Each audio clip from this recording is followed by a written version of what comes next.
All right, question in the back. A question from Darren Fox. Hey guys, two-part question. First of all, is the tote betting model competent enough to attract the general sports gambling dollar? And B, if not, do we need to look at additional betting models such as fixed odds or exchange betting to effectively compete for the aforementioned price-sensitive gambler? Yeah, I agree with you. I think that the betting exchange model is, I think it'll be something that'll bring in a lot of young people. Personally, I did my placement at Betfair and TVG in LA, so I got to get a bit of experience using Betfair and seeing how the exchange works. And I think the technology is unbelievable. And I think this is something that could be really fascinating to young people, the way that it works. And so I personally, I think that it could bring in a lot of money, a lot of new wagering dollars from younger people that otherwise wouldn't bet on horse racing. So. And just quickly, from the international perspective, fixed odds betting is not only a great gambling tool, it's a great marketing tool. You know, many occasions, especially on big race days overseas, when a big gambler puts a very big bet on at fixed odds, it makes the newspapers. And, you know, that I think is one way of marketing the sport and being more attractive to gamblers at the same time. Okay, question here from Barry Wiseboard. I'll let you use the mic. I just would be curious where new bet types to introduce particularly new players, younger players, less informed players, much more representative of betting on sporting events, let's say.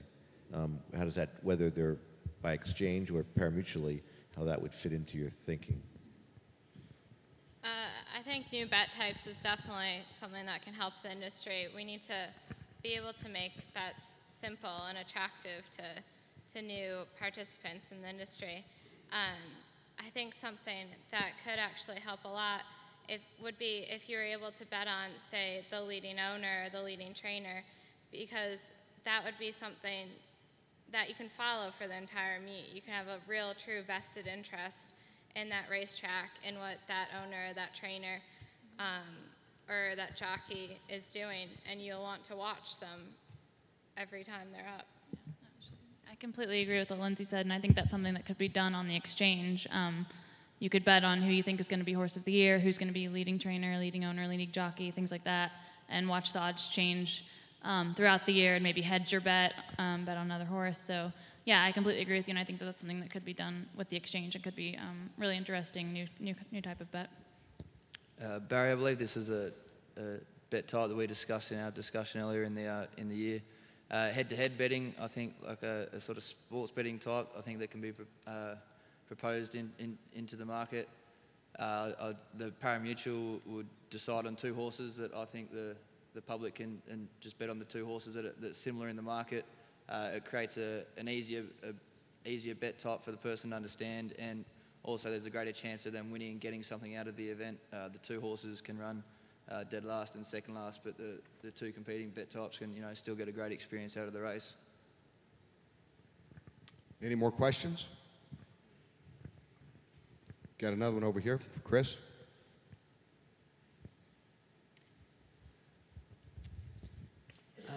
My major concern with the head-to-head betting is that it ostensibly invites a little bit of, bad play.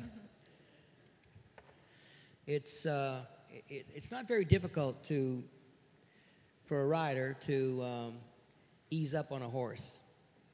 If you're head and head for last and next to last, what incentive does a rider have to make sure he's going to be next to last instead of last? Yeah, that's definitely a good argument. I think looking internationally, Betfair is a great example of that this bet type can actually work. Their integrity and technology that they use, because in Betfair you can lay a horse, which is a similar sort of principle. A jockey can pull up a horse so it doesn't win, and therefore making a good gain. The technology of being able to see that if there's betting patterns, also the stewards I think they do a great job in sort of determining this sort of foul play. All right, so we've heard the statement. Now it's time for your vote. Do you think that one of the solutions found here tonight is to overhaul the U.S. parimutuel legislation? Green, yes. Red, no.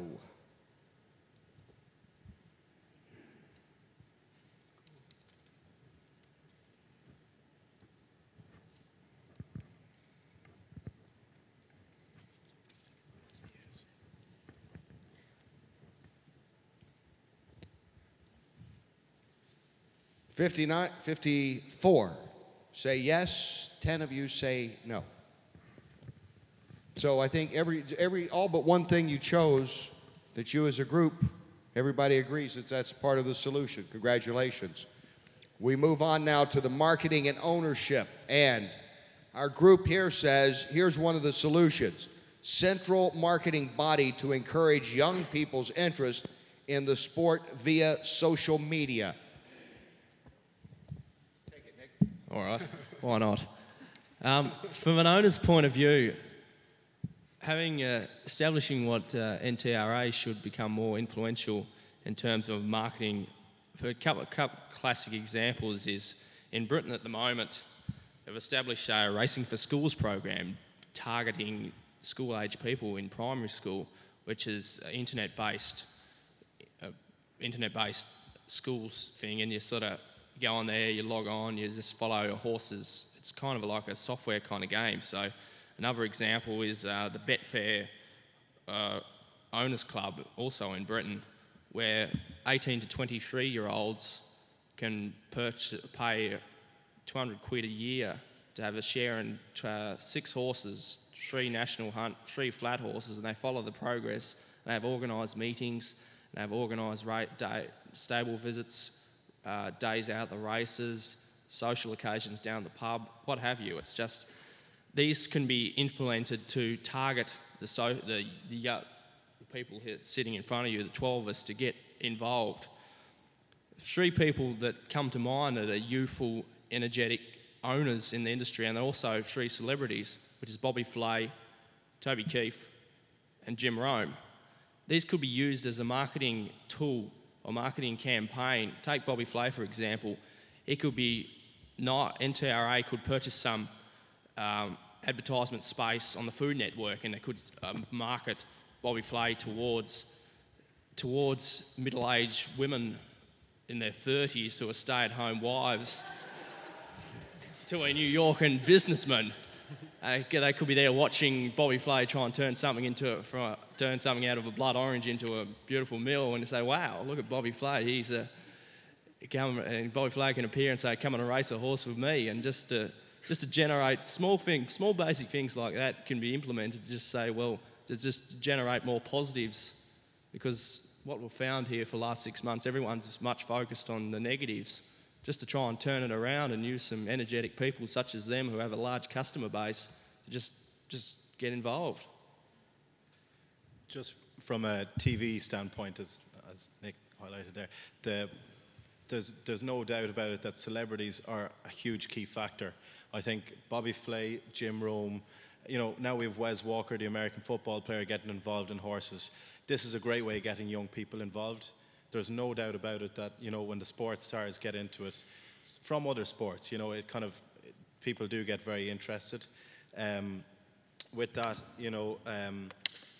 I think, you can't just have Bobby Flay owning a horse. You need him when he's cooking his Kentucky Derby brownies, or his, it has to be involved. There has to be some focus. It can't just be that he owns race horses. He needs to have, there has to be a kind of a link to it as well. So you have the radio show host Jim Rome. He'll often talk about his mares and his different aspects of, or his different involvements in the industry. I think they'd be also a good way of getting young people involved.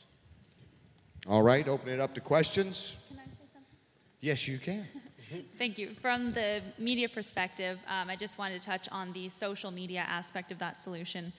I feel that there's a great opportunity for social media in marketing our sport, simply because there's no other way that you can access such a large audience of young people at absolutely no cost. And I think that any organization should be implementing social media as part of their marketing plans, because in today's society, whether you're using a social media or not, you're still being talked about online, so we should be on there influencing the conversation. But just in terms of that, I would also say that I think social media at this point has its limitations. I think it has, it plays an important role in educating and providing news for people currently following the industry. Like, I get a lot of my racing news and dialogue from Twitter. But in terms of reaching out to new fans, there's still an area that needs to be discovered there.